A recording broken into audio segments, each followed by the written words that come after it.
everyone, it's lovely to be joining you, if only virtually, to talk to you about FosterTalk's Tax, National Insurance and Benefits Helpline.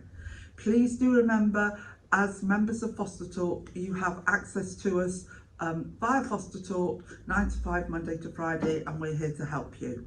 So what can we do for you? Firstly, we can advise you on your tax, national insurance and benefits situation, any issues that you have around that. Remember that is a free advice line service available to you whether or not we do your tax return, which I'll talk about in a minute. Secondly, if you have letters or inquiries or worries or concerns around penalties, or you've had a letter from HMRC that you don't understand, or you're concerned about your national insurance position, please do call us. We are here to take the burden from you so that you can concentrate on what you do best.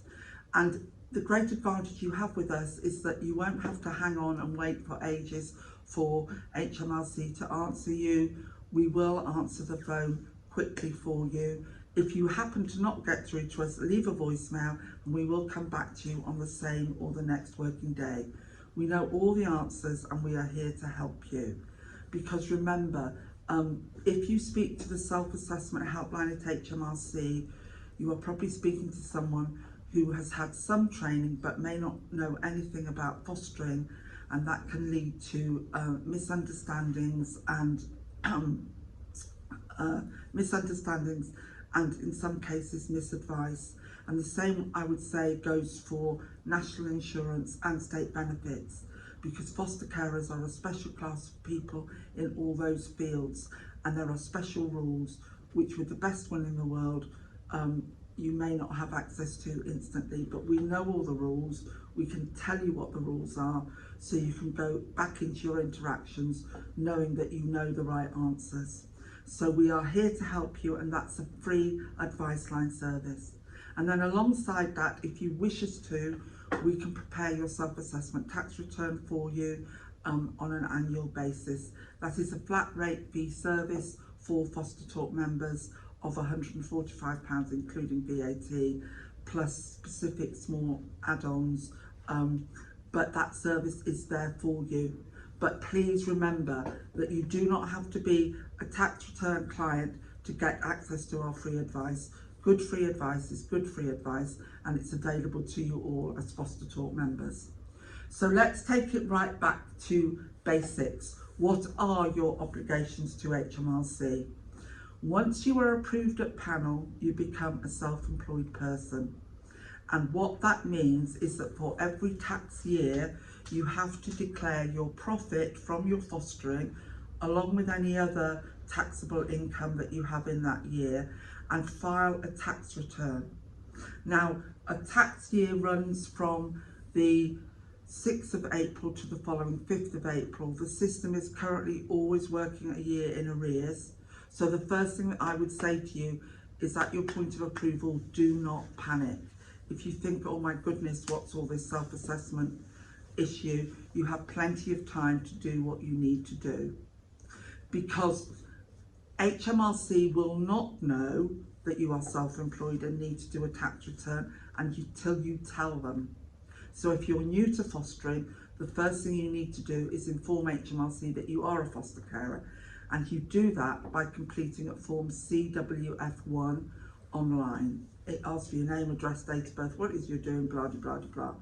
You send that off to HMRC, and as a result of that, you will get back a letter with a unique tax reference or a tax reference on it, a 10-digit number, 2 blocks of 5 numbers. You can't go anywhere in the system, and HMRC frankly doesn't know you exist until you have that UTR. But once you have that UTR, you can then go on to HMRC website and use their software if you like to prepare your own tax return, or you can use someone like us or an accountant to prepare that tax return for you. So the tax year runs from the 6th of April to the following 5th of April. But you have until the 5th of October after the end of the tax year to let HMRC know that you are a self-employed person. And then you then have to the 31st of January to get your tax return filed and your tax paid. So for example, I'm sitting here now and it's end of March 2023. If I was a foster carer and I was looking at having to prepare my first tax return for the 23-24 year, that tax year ends on the 5th of April 2024, I would have until the 5th of October 2024, 6 months after the end of the tax year, to even tell HMRC that I needed to do a tax return, and then I would have till the 31st of January 2025 to actually prepare and file my tax return. So do not panic is the real answer. When you become a foster carer, you have plenty of time to deal with your tax affairs, okay? So that's really, really important. Now, I've just said that foster carers are self-employed people. Any self-employed person has to pay tax on the profit from their self-employment. And in that regard, foster carers are no different to anybody else. However, unlike builder, plumber, decorator, hairdresser, a foster carer does not have to keep all the receipts for everything that you are doing to look after your child, because HMRC allow you to use a system called HS236. It's the Revenue Guideline Qualifying Care Relief, HS236. And what HS236 does is it's a shortcut method for you to calculate your fostering profit. Profit is income less cost. Income less cost equals profit. If you use HS236, your income is every single penny that you receive from your care provider. Don't care what it's called, retainer money, we love your money, don't leave us money. It's all potentially taxable.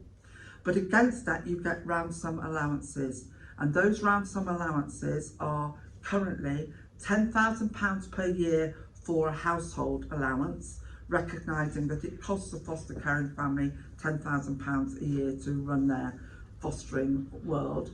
And then you get a weekly amount depending on the age of the children that you're looking after. You get £200 a week currently for a child under the age of 11 and £250 a week for a child over the age of 11.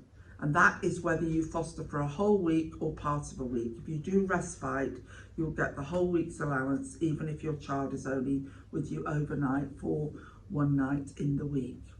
Please remember that these allowances are changing. From the 5th of April 2023, that is the first day of the 23-24 tax year, those allowances are changing, and your annual household allowance will increase to £18,140 a year, and the allowances that you get for the children will be £375 a week for a child under the age of 11 and £450 a week for a child over the age of 11. So that really will increase the allowable costs of many foster carers, fostering businesses, and will mean that a lot of foster carers won't have any tax to pay on their fostering business. It's still, however, vitally important that you do the tax return, even though you haven't got a tax liability, one, because it's the rules, and two, because of national insurance, which comes into play, okay? National insurance, I'm passionate about national insurance. You should all be passionate about national insurance. National insurance is the part of our tax that we pay to ensure that when we reach state pension age, even if that's 592, we will get our full state pension. As I speak, you will have probably seen on the TV, etc., that you have until, it was the 5th of April 2023, that has been extended to June 2023, to look at your national insurance record and make sure that gaps going back to 2006 can be filled. Now, I have to say to you, please, please, please remember that, surprise, surprise, foster carers are a special class of people in respect of national insurance, just as they are with income tax. because if you are a foster carer, regardless of the level of your self-employed profit, even if you have a profit of 0, you have a way of making that year count towards your state pension. Any other self-employed person would have to be having profits of over about £6,000 a year to be able to pay Class 2 national insurance. But foster carers are a special class of people, because if your profit from fostering, when you do the calculation, is over £6,000, then you pay Class 2 national insurance and you put it on your tax return. However, if your profit is under £6,000, you don't put Class 2 national insurance on your tax return. You cock snoop at Class 2 national insurance, you do nothing about it on your tax return. However, you then complete another form, a form CF411A, a credit for parents and carers, and you send that form off with a letter from your supervising social worker confirming that you were a foster carer throughout the tax year, and the government credit you with national insurance contributions as though you were working.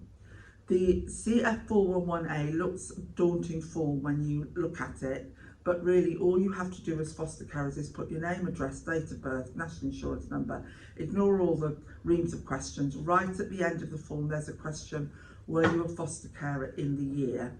And you put the dates that you were a foster carer and send it off. You must send the form and the letter after you have filed your tax return, because HMRC literally look at the form and the letter, compare it to your tax return, acknowledge that you were a foster carer, and then they give you the national insurance credits. Otherwise, I could apply for national insurance credits if they weren't checking my tax return. Okay. Now, national insurance is not one size fits all. For self-employed people, as I've just gone through, you are paying Class 2 national insurance. But it may be that you're listening to me and you are employed in a job and you're also a foster carer. If you're employed in a job earning over a certain amount of money, you will get national insurance paid. It will be deducted from your salary. When you get your pay slip, you will see national insurance, and your employer will be paying national insurance. If that is the case, then you don't need to worry about the CF411A, because your Class 1 national insurance is making the account towards your pension. There are also other ways in which your national insurance record will be maintained that you may not be aware of. If you have birth children or you're the responsible parent for children up to the age of 12, your national insurance record will be maintained. If you're a carer and claim a carer's allowance, your national insurance record will be maintained. If you're on universal credit or the legacy benefit of income support, your national insurance record will be maintained. So it is not one size fits all, and it can be very confusing. The key thing is to know where you are. So if you are unsure, please look at your national insurance record, either on your government gateway or by completing a form BR19 online and submitting it to HMRC. They will then send you a letter telling you what the gaps are in your record. Once you have that, please give us a call, because if you are under state pension age and fostering, you can make every year up to state pension age count towards your national insurance record. So when you get that record, if there are gaps, don't panic, because if you are under state pension age, you have time to correct your national insurance record. So please do call us about national insurance. It's really vital, because the people that I worry about are people that I hear that are foster carers, have never done a tax return because they've been told foster carers don't pay tax and don't have a profit. I wouldn't necessarily argue with that, but they have ignored completely the issue of national insurance. And if they're not registered and they're not doing anything about their national insurance when they get to state pension age, they will have a big problem, because there will be a gap in their record. So please call us. We are here to help you about national insurance. Okay. So that's the lecture over on national insurance. Now, benefits. As you come into the world of fostering, or if you are fostering, please do not disregard the ability of state benefits to uplift your household income in certain circumstances. Once again, surprise, surprise, foster carers are a special class of people, and in the benefits arena, they have a special status. So how does it all work? You may be listening to me and you are claiming working tax credit or income support.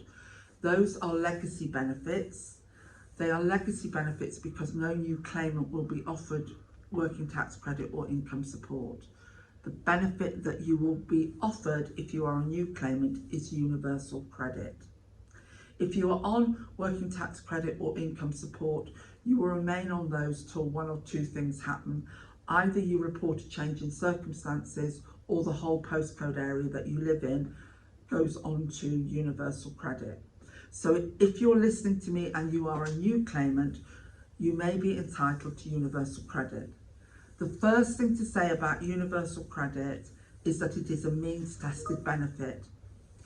The system allows you to have savings or another asset, a second home or a flash caravan that you rent out or a yacht. I'm just being silly, but you know what I mean. If you have other assets, those will be taken into account, and you're allowed to have other assets, money in the bank or what have you, of up to £6,000 as a household.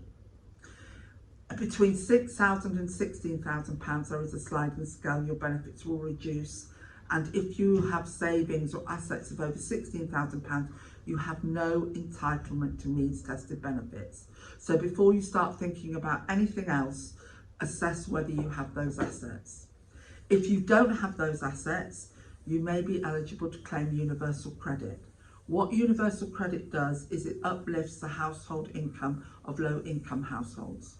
And the key point here is that fostering income is completely disregarded when assessing entitlement to universal credit. You can be earning £1 million a month from fostering, and as long as you're not saving it, it is disregarded. So if you are a single foster carer listening to me with no savings, fostering is what you do and it is your only income, then you will be entitled to universal credit. If you're a couple listening to me and you have no savings and fostering is what you do and it's your only income, you will be entitled to universal credit. But the commitments that you have to make to get the universal credit are slightly tighter than for a single person. And it may be, if you are listening to me and you are a foster caring family with other income coming into the house, you may still have an eligibility to universal credit. Because how it works is you apply for universal credit online. If you're a couple, you make a joint claim. Everything is done online via a job coach and with passwords, deep joy. But once you get over all of that, you're on the universal credit highway. Universal credit, assess what you're entitled to. If you are a single person, you're entitled to about just over £300 a month. If you're a couple, it's just over £500 a month. There are elements for children, and if you live in rented accommodation, your rental income is also paid as part of your universal credit claim. So universal credit will work out what you're entitled to, and if you're a family with 2 children, that could be £1,500 or so, and they work out your entitlement, but then they look at what the household income is coming in, and they will deduct, they ignore fostering, but say your partner earns £10,000 a year gross from his work, they will deduct from your claim 53% of that income, so £5,300, which is about £485 a month. So say they've worked out your entitlement to universal credit is £1,500, they would knock off £484 and they would only pay you just over £1,000 in universal credit. But honestly, if you are a couple with children or single with a child or single and fostering, it really is worth looking into, because universal credit can top up your income significantly. Okay. Then there is the issue of housing benefit. It used to be called, it's now the housing cost element of universal credit. And that is money paid to low-income households in rented accommodation. Once again, it's a means-tested benefit, but fostering income is completely disregarded. So if you're that family or single person in rented accommodation and you are solely fostering with no savings, you are entitled to housing benefit. The only thing that will reduce the amount of housing benefit you're entitled to, well, there's two things. One is the amount of rent you're paid if you rent from a private landlord. If you rent from a private landlord, you may not get all your rent paid, because there is a thing called the local housing allowance, and that is a list of rates which the local authority say the going rate for a 4-bedroom property in your postcode is so much, and they will only pay you that much. Okay, so that may affect the amount of housing benefit that you receive. And the second is the bedroom tax. The bedroom tax is a set of rules about how many rooms you need in your household. Every person over the age of 18 needs a bedroom. Between the ages of 10 and 18, children of the same sex can share a bedroom. Up to the age of 10, children of different sexes can share a bedroom. Now that's very different from the rules of your agency, so that Ian Duncan Smith got legislation through which says if you have one bedroom in your house that you use for fostering, that bedroom is an eligible bedroom for housing benefit purposes. So if you had a 5-bedroom house and the members of your family, your birth family, were using 4 bedrooms in that house, complying with the rules, and you had a 5th bedroom that you used for a foster child, you would get paid housing benefit on the basis of a 5-bedroom house. But if you lived in that 5-bedroom house and only 3 rooms were being used by members of your birth family and 2 bedrooms were used for fostering, 1 bedroom would be disregarded and you would only be paid housing benefit on the basis of a 4-bedroom house. Hope that makes sense, but ring us if it doesn't. And then there's council tax relief. Once again, it's a means-tested benefit paid to uplift the household income of low-income families. Fostering income is disregarded. So it is UK law that whether you foster for an independent agency or a local authority, you are eligible to claim council tax relief, but other income will be taken into consideration. The key thing with council tax relief, though, is that it's not dealt with under the auspices of universal credit. It is dealt with by local authorities, and some of them aren't up to speed with the regulations for foster carers. So if you come up against problems with that, please do call us. And finally, carers allowance. Please be aware that if you are fostering and not doing anything other than fostering, you will be entitled to claim carers allowance if you are looking after a foster child who is on the middle or higher rate care component of disability living allowance. Carers allowance is currently about £67 a week. It is taxable, but foster carers who are solely caring and looking after children who are in receipt of disability living allowance on the middle or higher rate care component are entitled to claim carers allowance. So please do pursue that. Okay. I think that's all about tax, national insurance and benefits. I hope that has helped you all. Please do call FosterTalk and get a call back from us, or we will speak to you to help you with any problems that you have. And of course, we'd love to do all your tax returns. So I really look forward to hearing from you.